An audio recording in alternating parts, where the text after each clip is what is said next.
15ই August সম্বন্ধে 2025 উপলক্ষে যে মগরমপুর নদী সীমা ক্লাবের পক্ষ থেকে গ্রামীণ অর্থাৎ মগরমপুর গ্রামের ছেলেরাই যে 4 দলীয় ফুটবল হলো নকআউট ফুটবল, তার ফাইনাল চলছে।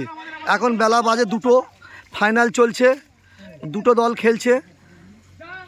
আমাদের মগরমপুরের দুটোই পাড়ার, এ পাড়া ও পাড়া নেই, সব একসঙ্গে সিনিয়র জুনিয়র বাচ্চা সব মিলিয়ে একসঙ্গে খেলছে।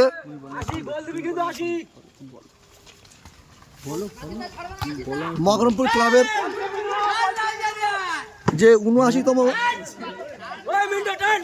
ইন্ডিপেন্ডেন্স ডে উপলক্ষে সকালে ফ্ল্যাগ তোলা হয়েছে। ফার্স্ট ফেজে, সেকেন্ড ফেজে যে আমাদের 4 দলীয় ফুটবল টুর্নামেন্ট আয়োজন করা হয়েছিল, সেই খেলার ফাইনাল খেলা চলছে। আপনারা দেখতে পাচ্ছেন খুব ভালো খেলা হচ্ছে একটা। আমাদের পাড়ার ছেলেরা সবাই ভালো খেলে, অনেক এর মধ্যে অনেকে, এবং বেশ কিছু ছেলে কলকাতায়ও খেলে। তাদের সঙ্গে সংমিশ্রণ করে পাড়ার সিনিয়র এবং জুনিয়র সব মিলিয়ে, যারা অর্থাৎ প্লেয়ার আর নেই অবসরপ্রাপ্ত, তারাও খেলছেন। মগরমপুর মাঠে যে সুন্দর খেলা চলছে তার উপলব্ধি করছি আমরা, এবং আপনাদের এই ভিডিওর মাধ্যমে আপনাদেরকেও দেখাবার চেষ্টা করছি।